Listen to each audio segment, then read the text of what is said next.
Willie Mullins is on the brink of emulating Vincent O'Brien by becoming champion trainer in both Ireland and Great Britain in the same season after a 4,462 to 1 four-timer, including taking the feature race on Scottish Grand National Day at Ayr. Welcome along to the Final Furlong podcast. It is great to have your company. I'm Emmet Kennedy, and great to have the company of old friend of the show, making his first appearance for quite a while, now retired jockey Aiden Coleman. Aiden, welcome back to the Final Furlong podcast. Yeah, thanks for having me. Just trying to get used to life on the other side. And hopefully might do a bit more media work and see what else is out there for me. I still haven't found a direction what the next chapter of my life is going to be. So putting irons in the fire and something will come back, hopefully. Oh, absolutely. You're too good to keep down. First of all, beard game is strong for those who are watching on YouTube. Aiden's beard is coming in very, very nicely. You were on TalkSport 2 with us during the week, and you were telling my colleague Lee McKenzie that you did some media appearances and some of the corporate boxes at the Grand National meeting, and you went in and went, "Hi, I'm Aiden Coleman," and people were literally going, "No, you're not. Aiden Coleman doesn't have a beard." I've had a lot of people come up to me and they take a second look, several people, and think, "Geez, I didn't recognise you without the beard." But I suppose when you're clean shaven for the ones of 20 odd years, then people aren't really going to initially acknowledge you when you have this. Yeah, when they haven't seen you for a while, and then you have and I'm also beard. 11 and a half, nearly 12 stone as well. So that's about a stone and a half heavier than I've ever been to. So there's a couple of things going on. So how are you adjusting to the reality that, because it's great whenever a jockey gets to walk away on their own terms, and obviously Paddy Brennan got to do that last week, but this is not on your own terms. You're forced into it. So how has your mindset been adjusting to the fact that what you love to do, you can't do anymore? Oh, look, it's been tough, to be honest. Yeah, it's like all I wanted was to be a jockey for as long as I can remember, and I was fortunate enough one that I got to do it, and to do it to quite a high level. So I literally was living a dream for, as I said, I think 18 seasons or something like that. And then obviously I got an injury, which is fine. Jockeys get hurt. I've been hurt before, not obviously to this extent, but you kind of rehab it. You throw everything into the rehab. You're still a jockey. And you come back and you go again, and it wasn't until really kind of just after Cheltenham week that I found out that that was it. Your knee's not going to recover enough to be a jockey again, and that's that. And it's been tough because it's a big change, because it's like losing an identity. Off season. For the last and it's because it's such a relentless day-to-day job. Like, you are literally a jockey every day, basically. If even if you got 2 weeks off, the first few days of it you're remembering the rides you had before, and then even when you're still on your holidays, the entries are coming out for the races coming up. So it's so relentless, and you feed off that. And now all of a sudden that you're watching horses like John Bond during the year and thinking like, oh yeah, I'm looking in for, hopefully for riding them next season. Now I'm looking at him thinking, oh, I used to ride him. Never going to sit in them again. It's a tough transition, and still very much kind of coming to terms with it. To be honest, it's a bit up and down, but I'm not going to complain too much or be a victim or anything like that. It's sport is hard, and as I said, I was fortunate enough to do really well out of it for a long time. So if this is what's meant to be, then I'll take it in the chin and try and make my best way forward from now on. Yeah, I'm just really sorry that it was forced on you. Like, I would love it that it's a Paddy Brennan situation where you've chosen to go out when you want to. Yeah, that was cruel. It's just cruel that your body betrays you like that, and that's the only way you can look at it. It's an issue with your knee that's just not going to be fixed with conventional medicine. Yeah, I don't think I blame my body entirely for this one. I'll blame the rail at Worcester. I don't think my knee was ever going to be a solid plastic rail banged into the ground with a metal stake. I don't think I was ever going to win that one, but I was hoping we might get back, but obviously it wasn't to be. All together, everybody watching this, everybody listening to this, damn you, Worcester rail! Yeah, exactly. Yeah, that's what I've been saying for a long time anyway, because it's 10 months now as well. So yeah, 10 months. Yeah, 10 over 10 months now, just over. So yeah, it's been a long course of rehab. I'm still going. I was there at the gym this morning, there tomorrow, not there Wednesday, there Thursday, there Friday, and then same again next week. Is training something you've any aspiration to do or any interest in No, doing? no. I'm fortunate. Kevin does quite well at that, and I'll be able. Like, I will probably end up moving home, sooner rather than later, relocating back to Ireland. So all changes to me, and hopefully I can help him out a little bit too, and we can grow that together a little bit. But that's very much his gig. It's not mine. We'll talk more about just how difficult it is to be a trainer. But for Willie Mullins, it's just he's playing the game on easy mode. It's absolutely ridiculous what he's doing. Yeah. We've never seen anything like it. We might never see anything like it again. As I said at the top of the show, he's on the brink of being champion trainer, just like Vincent O'Brien was champion of both countries at the exact same time. He hasn't even really been trying. It's not since the Cheltenham Festival, Aintree, and now the Scottish Grand National meeting. What does that say about British racing? Paul Nicholls has been targeting the entire season of being champion trainer. Willie Mullins comes along. I'm pretty sure Jeff Banks bet we're going 16-1 about Willie Mullins to be champion trainer of Great Britain before the Cheltenham Festival, and now he's got one hand on the trophy. Yeah, well, nearly two, I suppose, isn't he? But we'll see how that goes. But Aidan O'Brien's been doing it in the flat for a long time. What does it say? It's a tricky one. Look, obviously the prize money is in the bigger races, and Willie's got umpteen horses to run in these races that he's invariably going to win a lot of them. Look, he's had an unbelievably successful season, even by his standards, which are quite high. And there's issues definitely that need to be addressed urgently in British jump racing. But I don't think Willie Mullins being champion trainer is one of them. I think he's won the races with the biggest prize money, and that's just that, isn't it? I'm not sure there's lessons learned going forward to how we could stop it happening, because, as I said, he's had over 120 or 30 runners here. Some of them, obviously, a lot of those have been more than one runner in a race, and he's bringing back the prize money, the biggest races. If he didn't win the national a couple of weeks ago, then we wouldn't be having this conversation probably. It's a combination of factors.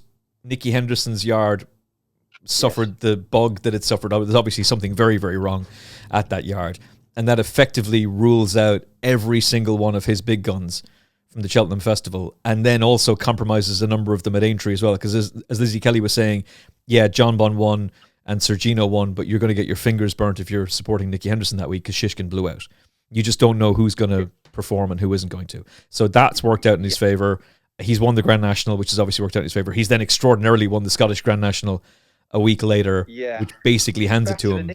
With the Nicky thing, you could always say, because obviously Nicky's horse would be under a cloud, or hopefully on the way out of that now, but they had been for 6 weeks or a couple, or whatever time period they were out. You could imagine he made it easier for Dan and Paul, not competing against him day in, day out, on the races leading up to Cheltenham and around Cheltenham.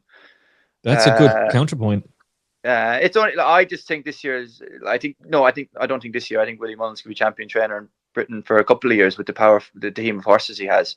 But it all kind of the tipping point in this was the Grand National, which is one race that you can't be relying on to have a Willie Mullins hot pot in. Sorry. There have been a couple of times where Paul Nicholls has pulled this out of the fire, in that he's in a titanic tussle with Martin Pipe or a titanic tussle with Nicky Henderson, and then he wins the Grand National or the Scottish Grand National. There was one year he won the Grand National. He said, "Oh, that's blown Nicky out of the water." The next time I got close, Vicente won the Scottish National with Sam Twiston and got that title back as well. So the trainers' champion title race it can need a good lead up to a good narrative, can't it? Oh, absolutely. I think it's been fantastic this season. Yeah. I think it is only something to admire. Gavin Lynch was pointing out the other day, this wasn't handed to Willie Mullins. Like, he comes from a racing dynasty, but he was not handed the family farm. Yeah. 13 runners at the 2003 Cheltenham Festival.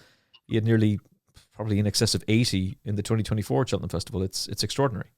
Yeah, no, fair play to him. I think Gordon trained his 200 winner in Ireland this year as well. They're incredible achievements, and you can't. I've never been one to buy into the argument to having to, restrict the amount of runners in races or whatever. I just think you can't penalise success. These things come in cycles as well, don't they? It's not going. Willie Mullins isn't going to be champion trainer in England and Ireland for the next 20 years. These things come and go, don't they? They do. There is a narrative. Well, Julie Harrington lent into this the day after the Cheltenham Festival. She said that the dominance of Irish horses in national hunt racing is damaging to the sport. I just thought that was a loser-like mentality. It's a real loser thing to say. Like, just congratulate the Irish, congratulate Willie Mullins, and say you're going to implement make yourself various better, different yeah. incentives to encourage British owners to have horses in training in the UK. Because if you've got Ian Renton saying we need a better quality of horse at the very top level in jumps racing, that'll help us along. Say that stuff and then implement decisions, actionable strategies that encourage owners to have horses in training in the United Kingdom.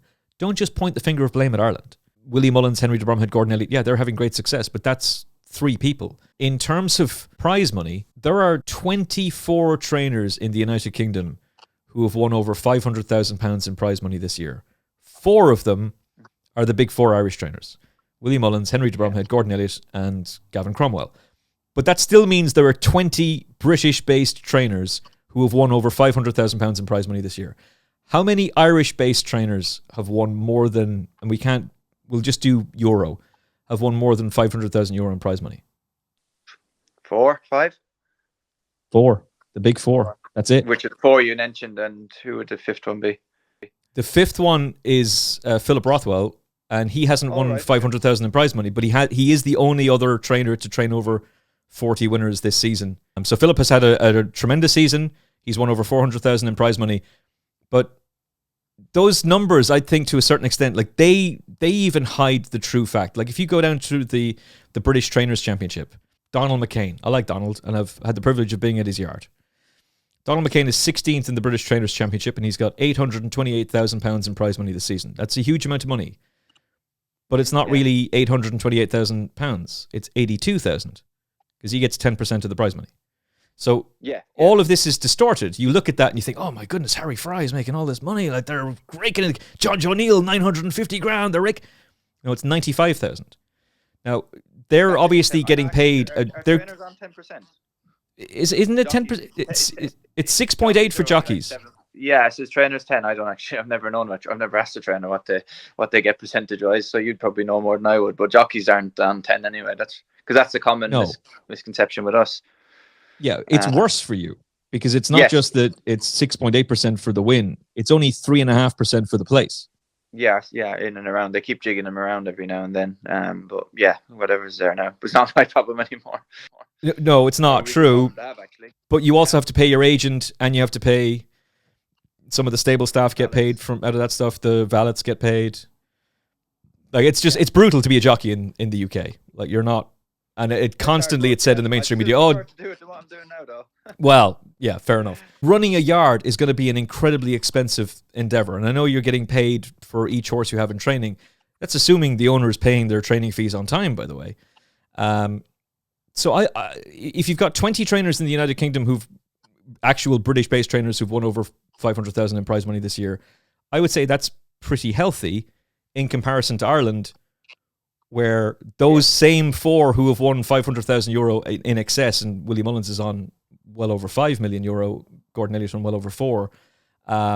They've also won nearly. Willie's over 3 million in prize money in the UK. Gordon's on 1.5 million in prize money in Britain. He's 5th in the Trainers' Championship without really trying to be champion trainer. If he was to set all of his bullets to Britain, he'd be champion trainer, no problem. I think that'd be pretty easy for him to do, actually, if he was to focus on that. How difficult is it to be a trainer in Britain and Ireland now? Because the money's just not there. Yeah, it's like when you see the sales results and all that. You know, the top there's always money for the good horses and the big horses, but the middle market is in a quite a worrying place, isn't it? You know, the people, you know, that's why I think the likes of syndicates have to grow and all that, so people can pool together and buy these kind of middle ground. I say middle ground horses that, you know, they're just middle ground prices. They can potentially be very good or very bad. Like any horse you buy at a sale, you don't know exactly where you're going. You're just giving yourself a better chance depending on the price you pay for them. But the money probably isn't around full stop, is it? You know, there's always going to be money for a good horse. You see that at the Breeze Up sales last week in Newmarket. You know, there was some big money lots, but an awful lot of horses didn't sell and an awful lot of horses didn't make profit. You know, it's just the price of horses went so high for so long, or it wasn't able to sustain. And now you've got a kind of situation where, you know, you're losing owners because they've been priced out of the game, but then all of a sudden you lose them in these people in droves. You've actually now got affordable prices probably on coming around again pretty soon. So it might lead to a resurgence and a kind of a reset of everything that's going on, and that would be probably for the best. But for in the meantime, the vendors, the sales and all that are probably going to take a hit for a year or two. Is there two worlds in British and Irish racing right now, in that there's the elite level where you've got elite owners, elite trainers, and they're dominating, they're able to buy horses for vast amount of money and compete those horses then at the very top level. And then there's the middle to bottom where you're basically just trying to survive. Yeah, it's just harder to get the good horses because you don't have you can't win the sales rank. That, I think that just happens, isn't it? When you've got all the money kind of being spent on a certain amount of horses, then there's not a lot of people with that kind of money, and they're invariably going to stay with their same few trainers. So those trainers get healthier, and the other ones probably don't. It's not really a reflection on training ability between English and Irish trainers, which some people have kind of said before. I don't think it is that. I think it's more the owners. The owners are the whoever's buying the most expensive horses are giving themselves the best chance of having the most winners, or the better winners. Yeah, anyway. and that's a really good point to make as well, and that your loyalty is going to be to the person who's given you success. So if that person is, if you're Carl Hinchy and you're having success with Richard Hobson, you're not leaving Richard Hobson. Why would you? Why would you? Yeah, exactly. No sense to that. Exactly. Or if you're Willie Mullins and he's giving you success, why would you leave? Exactly. Yeah, exactly. But then that means I don't know the quick fix. Basically, is the answer. I'm not qualified to answer, but it's a bit worrying. But at the same time, these things, they do go in cycles. I know I'm offering no solutions, but I just kind of let it ride, to be honest. Even the conversation about Willie Mullins, people have brought up, you don't seem to realize how dominant trainers were back in the 50s, 60s, 70s, 80s, 90s. Like, there were trainers who just seemed like they had an iron grip over the sport. But other people were able to succeed as well. And we're seeing that. Like, there are 20 British-based trainers who've won over £500,000 in prize money this year. That hasn't happened in Ireland. I don't think it's as doom and gloom as people make out. People just love a negative story. Don't get me wrong. It's not, all sunshine and rainbows. But at the same time, it's not probably as bad as people like to make it out at the same time. The other point I would say is, though, for all that there are 20 trainers who have won over 500,000 in prize money this year, those 20 trainers didn't have the big firepower at Cheltenham. The big firepower at Cheltenham is coming from a very select few people. And maybe that's just the reality now, that there is going to be a Harry Durham or an Ollie Murphy who's going to break through and manage to have their own success. But the days of that success being spread across David Pipe, Henry Daly, Philip Hobbs, John Joe Neal, Venetia Williams, that just seems like it's over. And that's opposite to what jumps racing was supposed to be. Jumps racing was the alternative to flat racing because of that variety, because of that quality. And that just doesn't seem to be happening now. Whereas conversely, there's a multitude of trainers who've got potential group winners in flat racing. It's swapped around a bit, hasn't it? But don't have an easy answer for it, though, but it is certainly a very interesting talking point. Let's talk about the winner, Macdermott. So he came from the same Cork race that Meeting of the Waters ran in. They swapped as favouritism. Meeting of the Waters went off an unbeatable backed favourite. Macdermott took an L walk in the market, but they've both emerged to win Premier Handicaps this season. Meeting of the Waters is placed in the Grand National. Macdermott has gone on to win the Scottish Grand National. And the truth of the matter is, they probably wouldn't have run him in this race had it not been for the fact that Ian Maximus had won the Grand National, and so they were in the race for the Trainers' Championship. But he's ended up being an incredibly classy but also brave and gutsy performer. What did you make of the ride from Danny Mullins and the win? It was a great race, wasn't it? It was a great race. Obviously, it wasn't at the line. It was hard to split him and Sorry Quest. I couldn't split it watching it live anyway. It's a great spectacle. And yeah, as you say, like, would he have ran if Willie wasn't in contention for the trainer's title? Probably not. But maybe he might be coming over for a few more Scottish nationals in years to come. But he is an interesting profile as well, that horse, isn't he? How progressive he might be. He's very untested at staying trips, and they seem to be his forte. Yeah, he's pretty similar to Ian Maximus in that regard. That he's a young novice who comes through, wins a Grand National. Ian Maximus, the Irish Grand National. He comes on to win the Aintree version. Can Macdermott follow in his footsteps next year? Does he have what it takes for Aintree? And does that even matter anymore? Is that even a thing for Aintree anymore? No, it's definitely not a thing for Aintree anymore. Looking at it last week and even the last few years I've been riding it, and it's not the entry factor isn't. I think that's not a thing anymore, in my opinion. Anyway, Has he got what it takes to win, to be an Aintree horse? I suppose now you're looking at you. You kind of have to ask: do you think you could see him running well in a Gold Cup? And if the answer is yes, then then you could see him running in a Grand National, because that the Aintree Grand National is now turning into such a high quality horse race that it nearly mirrors a Gold Cup at this stage, with just slightly different fences. Yeah, that's a very good point to make. I know that Manila Indo, Galvin, and Delta Work aren't quite the Grade 1 performers that they once were, but they're former Gold Cup contenders / Gold Cup winners. And not that long chasing ago. home I Am Maximus. Not that long ago. Not that long ago, where they're still Grade 1 horses, put it that way, aren't they? So I Am Maximus bizarrely was able to win. I actually wonder if this applied to Macdermott as well. I don't think it does. No, because he'd won. Oh, maybe it does actually. He won in April. Wait, does this mean Macdermott is qualified for the Drinmore Novice Chase as well? Perhaps. Maybe history will repeat itself. Macdermott will come out and win the Drinmore Novice Chase on his final start. We'll see how that one pans out. But we'll see. Yeah. Do you feel like I Am Maximus was beaten in open company twice? He was well held by Galop on the Champ. One of them, he was only 17 lengths off him, which I thought was a pretty decent effort. You'd imagine Macdermott will go down a pretty similar route next season. I suppose he'll have to now, because he's going. The options are going to be limited. It depends, obviously. Like the Scottish Grand National isn't kind of one of those races that the winner's going to go up a stone for running in. So it depends on what his handicap is, really, isn't it? What the handicapper does to him. Like, sorry, Quest, an outsider.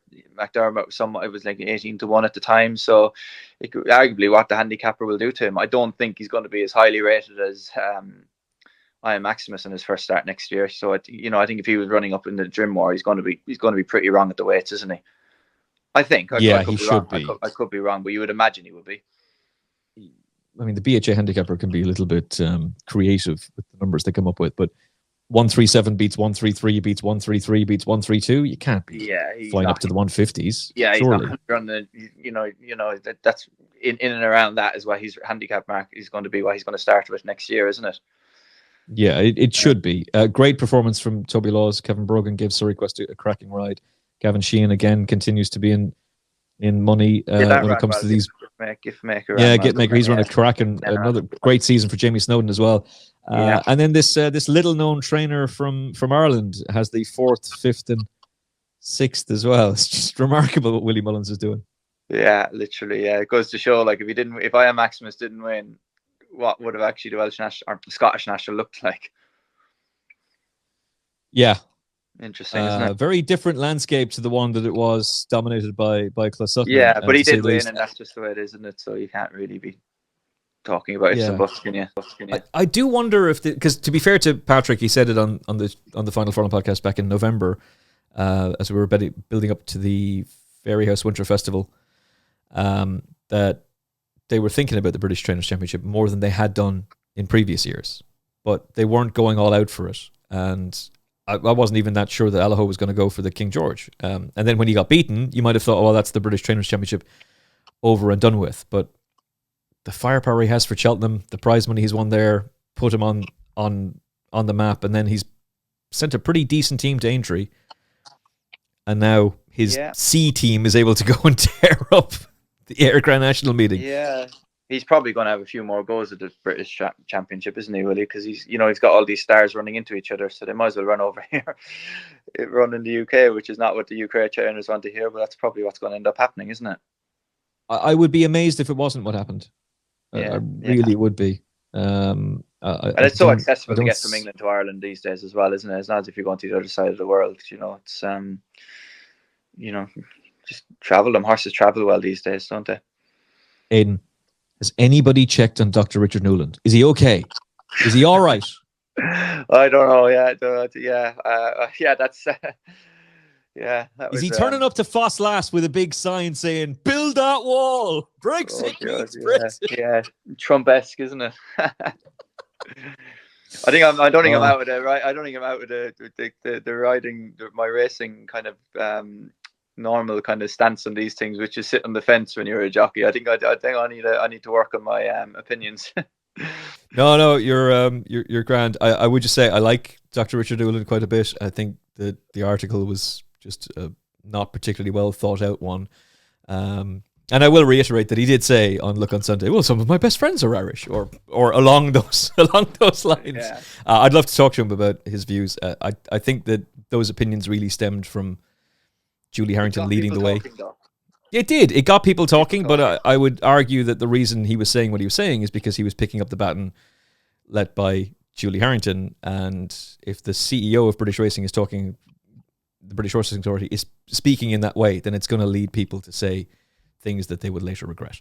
Paul Nicholls only had one runner, but he was the highest rated runner in the race since 2015, which was another one of his horses. Stay Away Faye was just pretty desperate. It was Sam Winner back in 2015, ran off a mark of 162. Stay Away Faye was just pretty desperate for the second start in a row. What do you make of him now?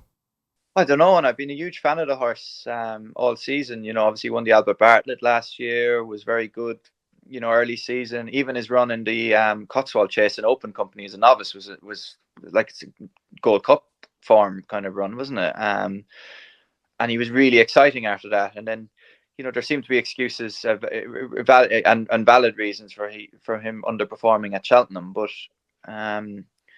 another non-show is a bit worrying from a horse that looked so good not that long ago. So hopefully they can iron out whatever's wrong, and he'll come back next year. And you'd never know, he could be another Gold Cup Grand National contender. But he's got a bit to do now, isn't he? Yeah, it just doesn't seem like it at the moment. It's going to be one hell of a rebuilding effort. I mean, he's not a bad horse overnight, but it's just there's something affecting him, isn't it? So it's just as long as a team like Paul Nicholls will identify it, I'm pretty sure they will pretty soon. It's just hopefully no damage has been done physically or mentally to the horse that might stop him in the future. But as you say, he's not a bad horse overnight, but he has had two really, really poor runs considering the Stay Away Faye we were looking at 3 or 4 months ago. Oh, he's a class act. He's slow, like he's Don Poley or Don Slowly 2.0. Like that's basically what Stay Away Faye is. But you still should be seeing him finish his races out. And he drifted alarmingly in the betting before Cheltenham, and he's drifted alarmingly in the betting here as well. So somebody knew something, and the stable representative told the stewards afterwards that he did have a respiratory issue. So hopefully they'll get to the bottom of that. But another Nicholls wind up will sort him out. Yeah, so he's probably had one before, but most of the horses these days will have a wind problem of some sort throughout their career. So it's not the kind of the golden goose it used to be, horses with wind ups, because as I said, most horses you ride at some stage will need a wind surgery to rectify an issue, be it big or small. So somebody was saying to me on WhatsApp today as well, Shantus have a terrible record beyond 4 miles. All right, okay. But how many races a year are over 4 miles? Touche, salesman. Touche. Yeah, that's what I'd say. Like Shantu's a very good. So I'm just trying to think of it. There's been an awful lot of good Shantus. Oh yeah. He wasn't saying that Shantu is no, I know, overrated stallion, but just that they might not stay as well as you think they do. Yeah, I suppose it'd be very easy to find out because there's only about 4 races a year over 4 miles. So you could probably just look up the winners of them for the last few years, and you'd probably rule out a host of good stallions. Somebody crunch the numbers for us, please. We will give you. I'm not going to do it, to be honest. We'll give you a shout out on the show as a reward for hours of toil at work. Would be an interesting one because he's what you'd call probably an old school national hunt sire, because I said he was a sire up until a couple of years ago when he was well into his 20s. He's not one of the new kind of top class middle distance flat horses, that in days gone by would have been going as flat sires. They're starting their lives off straight away as national hunt sires. So you would imagine Shantu would probably have a better record with stayers, but I don't think it was the staying was the problem this time. No. There's clearly a respiratory / physical issue with him that hopefully they can get to the bottom of, because he was one of the most exciting horses of the season, and hopefully they'll be able to get the sticky tape out, get the blue tack, and get him back in action next season. A couple of horses to ask you about. Favour and Fortune. So He's won the Scottish Champion Hurdle, and I was initially thinking, oh, he's going to be a nice chase for next season. But Alan King thinks differently. Yeah, and Alan King has been down that road before. He's had a lot of very good novices that have gone chasing, and I think it was the horse that won the Arkle, won the Stairs Hurdle, then won the Arkle, and then My Way to Salzin. My Way to Salzin. There's been a few others, but then he knows what he's got really. So if he's not going chasing, it's for a good reason, and I think he's going to start in the Greatwood. It'd be interesting to see. He's a nice horse. Yeah, he's a very good horse, and he had a good payday the other day. And he still looked a bit green. Maybe Alan thinks it's he's got plenty of time to go chasing, so he's going to give him another year. And the Open Hurdle division be interesting. Could be another champion hurdle contender if he wins a Greatwood. Well, I wonder, has he just looked at the hurdling division in Britain and gone, "This is rubbish. This is really weak. Take Constitution Hill out of it, and suddenly a horse who was going for the Stairs Hurdle can be plugged in and finish second in the Champion." Yeah, I think there's that way of looking at it. But I don't think that might have been one of the reasons. But usually when trainers are kind of and owners and a team are discussing their next year plan with horses, they'll look at the individual horse, and the outside kind of competition will be kind of only a point of that conversation. Not I don't think it's going to be the center of it. Yeah. So they obviously just think another year hurdling will benefit him more, and then that would be my reading of it. But we could ask Alan and find out. Sure, absolutely. He's very good at the media. Alan King. He's one of my favorite trainers as well. So more than happy to ask him about that one. That Supreme Novice Hurdle form is working out pretty well too. Mystical Powers come out and won at Aintree. Firefox obviously ran very well there too. Favour And Fortune's now gone on and won the Scottish Champion Hurdle. Slade Steele's form is getting a nice boost. Yeah, good form. Yeah, it'll be interesting, and obviously we'll see more of it at Punchestown as well in a couple of weeks, won't we? So it's a race that very rarely turns out to be a poor race, isn't it? Usually it works out quite strong, doesn't it? Yeah, Slade Steele was the lowest rated winner since Somerville Boy, but just because he was the lowest rated winner doesn't mean he's not a top class prospect for next season and that the form will work out well. Who knows? As you say, when you look at Mystical Power and you look at Firefox and you look at I think he just got in off a low rating. I think he's going to leave that rating behind him really. As long as he goes on from the Supreme Novices, I think that's just one of them years he just kind of got in on. Well, it doesn't really matter what rating he's in. So it's a championship race, but I think it's one of them that I don't think his rating reflects the performance or his ability at this moment in time. I very much agree with that. It would have been interesting to know where Golden Ace would have finished in the Supreme Novice Hurdle had she gone there, but there's a Mayor's Novice Hurdle at Cheltenham, so she was able to run in that. She won it. It was a shock win. Since then, Jade de Grugy's come out and won the Grade 1 Mayor's Novice Hurdle at Fairyhouse. Brighter Days Ahead has won the Grade 1 Open Company Novice Hurdle, thrashing the geldings and living up to the potential that Gordon Elliott has been saying she has. And Golden Ace, it's a listed race, one you've won many times actually in Cheltenham. She's entitled to go and win it, but still, she's done it in good style. Is she champion hurdle material for next season? Well, as you said earlier when we were talking about Alan King's horse, you take Constitution Hill out. What is the British champion hurdle horse? And when you look at the poor run of events that he's gone through in the last few months, you think like you can't be as fearful of him as you would have been maybe this time last year when he looked like he was just going to take all before him for years to come. Now he's very much shown that he's mortal, and as I say, we hope he comes back and has no long-term issues from the colic or whatever illness he had. But at this moment in time, you couldn't be running scared of one horse that hasn't seen a race course by the time the Fighting Fifth comes around in 10 months. So why not have a go at a champion hurdle? So whether she's the answer, I don't know. She won at Cheltenham, which was great, and the race the other day was a penalty kick for her, wasn't it? It was just a very clever piece of placing. Yeah, with Jeremy Scott, he's one of them trainers that throws up a good horse every other year, doesn't he? Which is remarkable, and nice man as well. So fair play to him. But yeah, the British champion hurdle team next year is going to be very interesting, isn't it? I don't think interesting. I'm not sure. Is it you take Constitution Hill out? Is it? It's not a strong one, is it? Well, Stateman will be there. but he won't turn up until he's gobbled up all the Grade 1s in Ireland. So it'll be Champion Hurdle Day really is when we probably see him.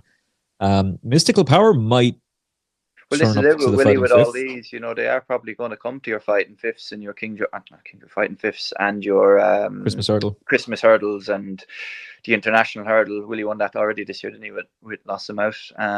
Yeah, those she's races, another one.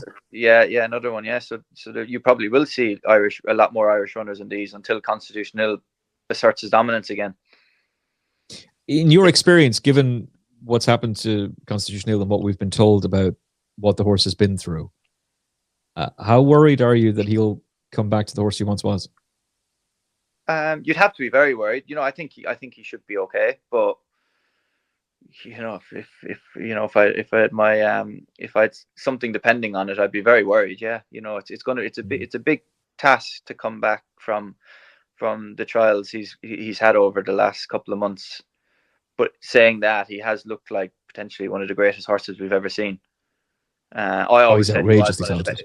I always said from day one he was one of the best horses I've ever seen. I worked on him a couple of times and saw plenty of him at Nicky's, and I thought that is special. What he needs is longevity to be talked about in the greats, and it's probably one thing that he's definitely not had a rub of it this year. But we just need to see more of Constitution Hill at the level we saw him last year to talk about him as a great. And you'd have to be a bit worried now, wouldn't you? Yeah, I'd be very concerned. Mm-hmm. I don't have the knowledge that you do, but I'd be very concerned. I think everyone's just guessing with him. So it comes back to how the horse is fit and healthy. And thing is, race horses need to run, and he was stopped from running a few times. So, what effects that has on him. They're thoroughbred. You don't know. Yeah, the thing about Constitution Hill is I can see him coming back next year and just blitzing the opposition easily in the fighting fifth and doing the same in the Christmas Hurdle at Kempton. What I'm interested in is what's he going to find off the bridle when he's in a champion hurdle up against I think you'll know a lot before. I think if he turns up for the fighting fifth and wins with authority, then I think you're pretty safe that he'll go and win champion hurdle. Okay. I think it'll be one. I think it'll be one or the other. I think it'll be one or the other with him. I think if he shows that he's good enough to win a Christmas hurdle or a fighting fifth really well, I think that'll be enough for me.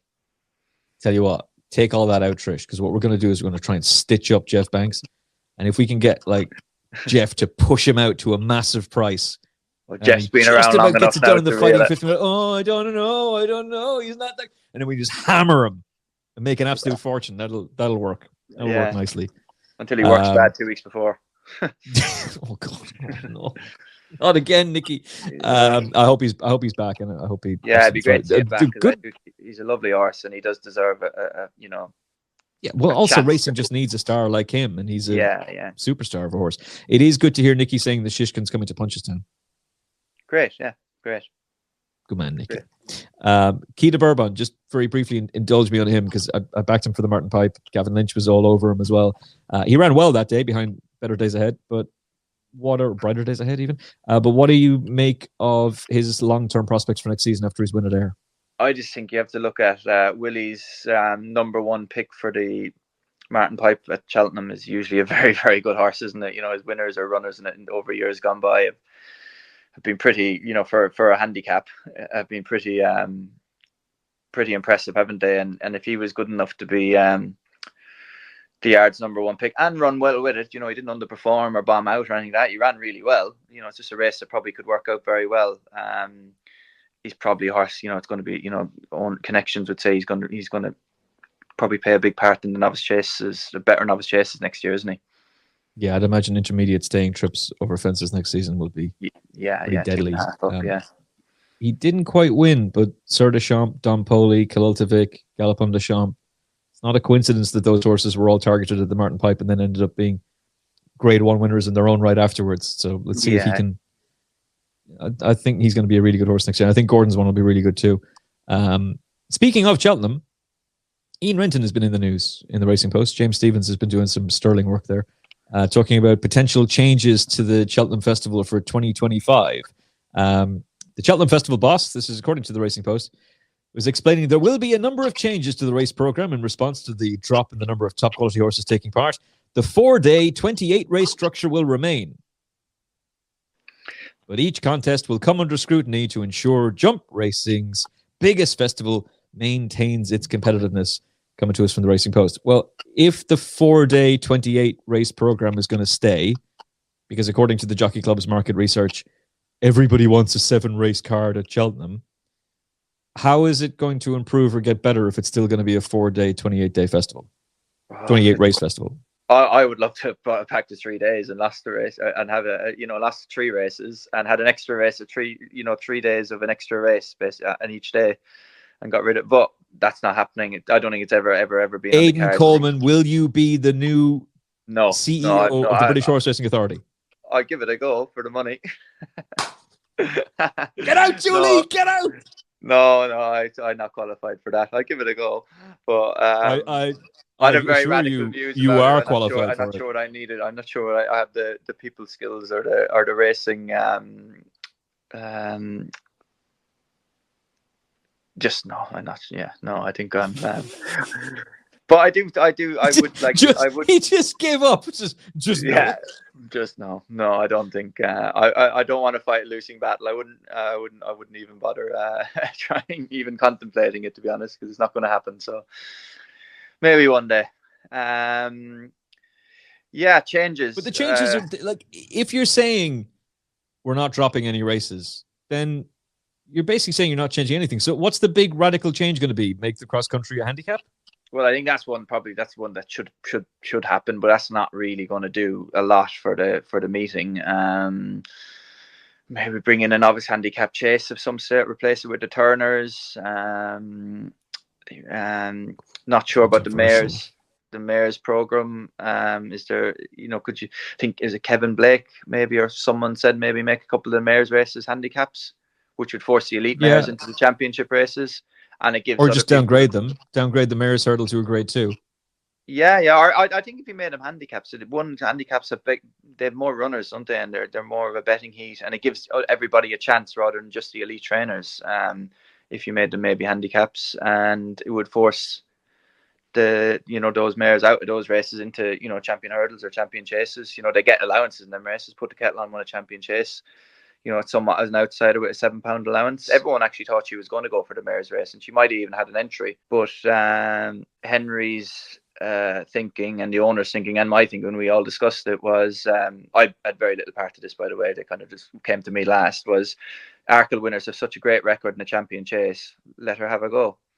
And also what I said to probably concrete, I think the only thing I said about it when they came to me was she only was a good mare, or a grade 1 mare on the old course of Cheltenham. All her other form, everywhere she'd ever been, wasn't up to being an Arkle or a champion chase winner. But when she set foot on the old course, she did improve like a stone. So the mare's race being on the other course would have been a negative for me. So she took her chance in the champion and won. So you are going to have an enormous amount of people who will just rail against the idea of getting rid of the mares races and say, no, how dare you? I think definitely made them handicaps of something, some sort or something like that. I think it would help. Yeah. But my thing, if I had to do one thing, would be make it 3 days and have an extra race on each of the 3 days. Well, that's what I'd do. Yeah, to get rid of 3 races, yeah. So if the argument that the Jockey Club are putting forward is, well, we can't lower the ticket prices, we can freeze the ticket prices, but we can't lower the ticket prices because since the pandemic, it costs so much money to put it on an event. You're like, yeah, you're right about that. So reduce it to 3 days. Like, this is the same crowd who 2 years ago, and we know this because of the award-winning journalism of Lee Mottershead, 2 years ago, they were taking a vote amongst their members at a Cheltenham Festival preview about extending Cheltenham to a 5-day festival. Yeah, it wasn't the members, that conversation, was it? It was 2 years ago, and the members rejected it, and they still proceeded with plans for a 5-day festival. Yeah, so... Yeah. Racing politics, eh? Yeah. Smile and nod, Aidan. Smile and nod. But I wouldn't be holding out much hope that there's going to be radical changes. Well, hang on. Well, there can't be. That's very unfair of me. They change conditions of races. That's not radical, is it? Well, it's a little bit like the BHA saying the Premier Racing is going to be a radical change for racing, and it's going to revolutionize the sport with enhanced race day experiences. Yeah. How's that working out with the Jockey Club No, handing back I don't even know. Premier Race fixtures? Yeah, I don't really understand this, to be honest. Yeah, I don't either. That's why I'm absolutely convinced you do have the qualifications to run. Right. Okay. Well, you pretty certain. So do I. You fund the campaign for me to get me into it, and I'll go with it. Yeah. Call up Jeff. See if we can get a few quid behind a campaign for Aiden Coleman to run British racing. They'll take you out. Your other knee will be gone now as well. Really appreciate your insight today. Really appreciate your company, and hopefully we'll have you back on very, very soon. Thank you very much. There is Punchestown coming up after all, so Aiden will definitely be on duty for that. If you like this episode of the show, give us a like on YouTube. It's not going to cost you a huge amount of time. All you got to do is just click that button right there, that like button. Thank you very much. I hope you've enjoyed this episode of the show. If you did, more content coming your way very, very soon. And if you didn't, keep it to yourself. From Aiden Coleman and myself, look after yourself and each other. God bless.